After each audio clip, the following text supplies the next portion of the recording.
Emporium. Oh my gosh, man. Hell, I'm so glad to see ladies here in Scottsville. Last time we were here, Adrian and I were driving home. Man, this is the first fucking show I've ever been to. Not one woman was in the building. So, hey, thank y'all for coming out tonight. Give it up. Yeah. What about all these comedians y'all been up here? Y'all have doing a good job? My God came all the way here from Philly. Fuck yes. Hell yeah. And was anybody else shocked to find that Papa Peyton back there's got autism? That's about as shocking as finding that Broadway Bobby likes to fuck fat girls. You know? It just seems like a given, you know? Look, y'all have to forgive me. I am 54 years old. I smoke a lot of weed, so I have to use notes. So I will be checking them from time to time. Oh, hold on. Yeah, there was something I wrote down. Sarah was up here. Yeah, I think only women think men are bad at sex. I think most men are. I'm quite happy with my performance in sex. I fucking came. I can't help it. It takes you 6 hours to come. That's not my problem. I came up here. I'm spending the night tonight up here in Scottsville, and yeah. Did somebody say, "Oh Lord"? Yeah. Well, hey, you don't know where I've been. Fuck, dude, you can get a lot of fucking hotel room for your money in Scottsville, Kentucky, compared to fucking Murfreesboro Road or East Nashville. Goddamn, I've been trying to, just stay around, and it's been costing me like $70 a night. Y'all the first fucking white people I've seen in like 2 weeks.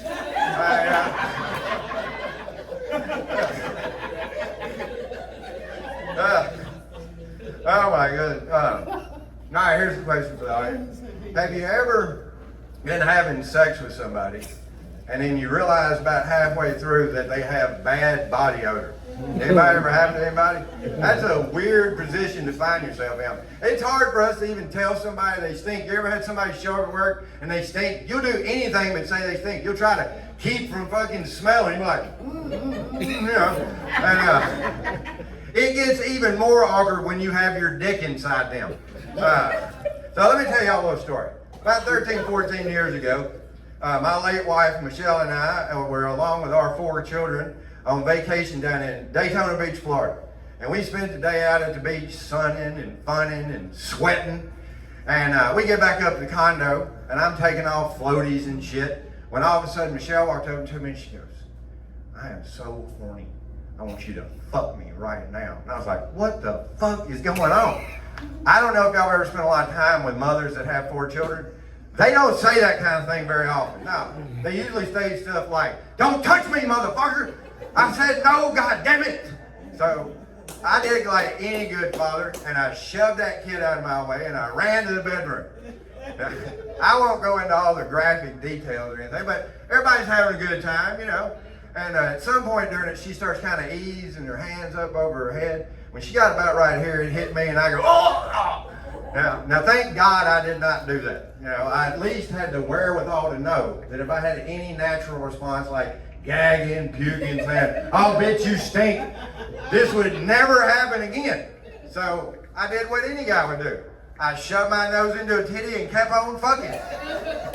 What's it gonna take me, another 20, 30 seconds? I'll be done fucking. Then after you come, you're all relaxed, and then you can say, "God damn, honey, you fucking stink. You're gonna make the kids throw up at supper if you don't take a shower."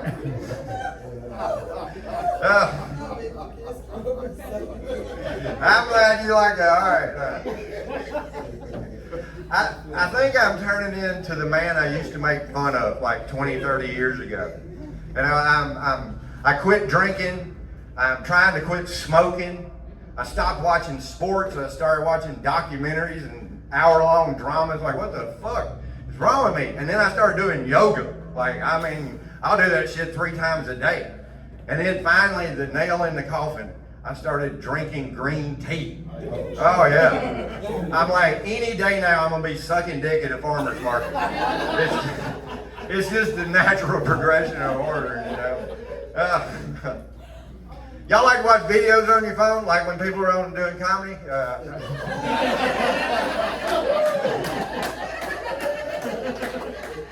He came all the way here from Philadelphia to watch his fucking phone while I'm up here doing comedy.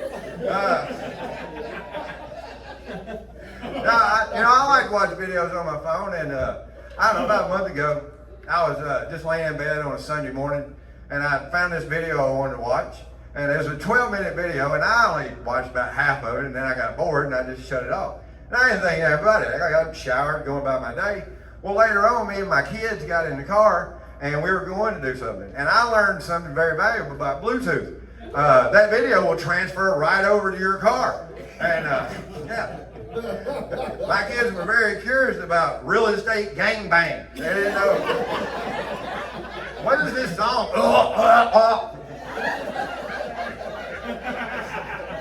Is that Tupac? I don't know.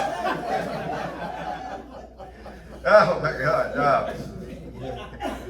I met a black dude named Herschel the other day at an open mic. And of course, you know, the most famous Herschel, you know, that I would think any black guy would be named over was that motherfucker from the Cracker Barrel, you know. And that's what I asked him, and he said, no, I wasn't named after him. He was named after some football player or something, I don't know. And, but y'all remember that guy Herschel from the Cracker Barrel?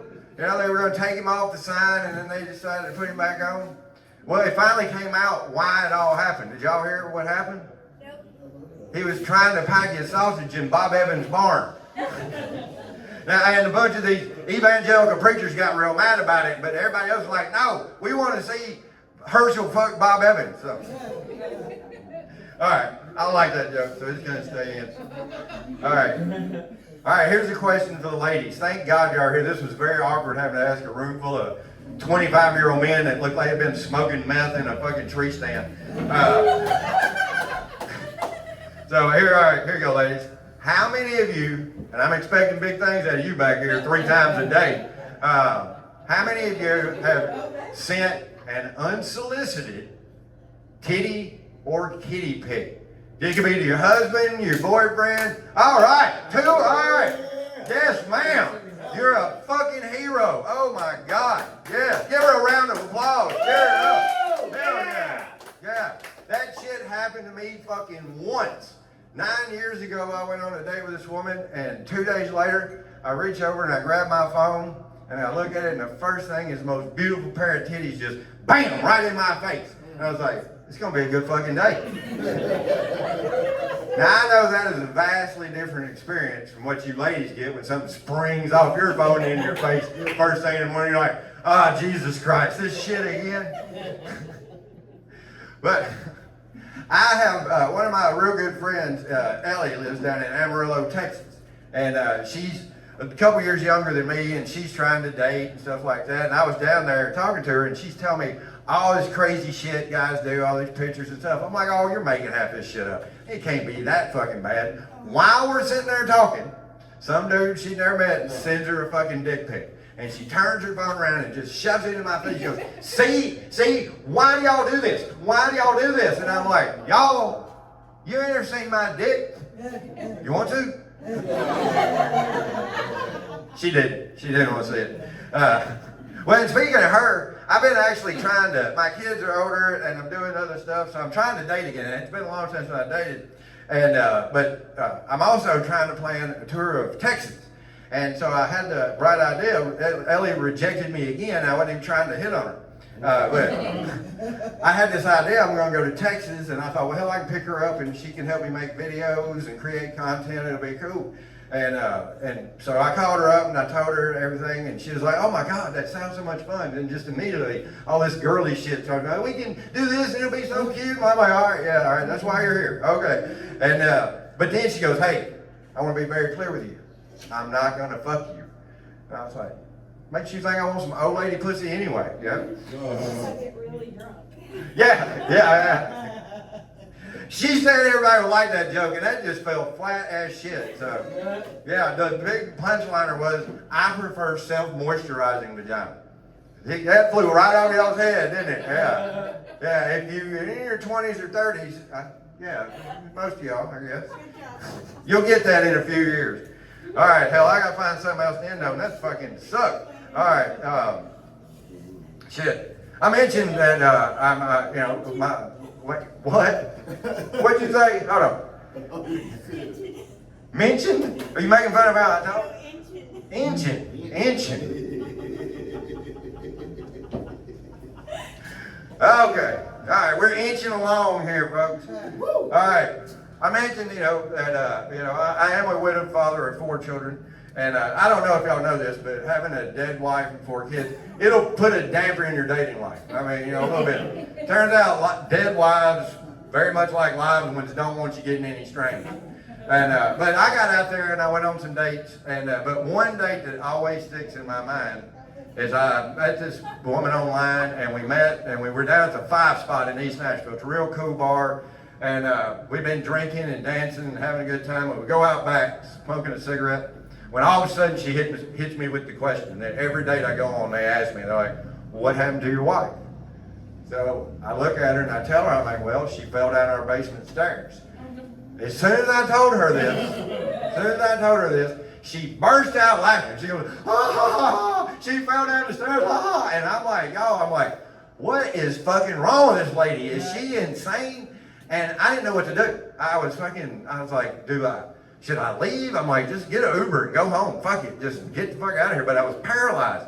And I was like, I didn't know what to say. I mean, how do you fucking respond to some shit like that? And I was just sitting there thinking, I was like, oh fuck, what do I do? What do I say?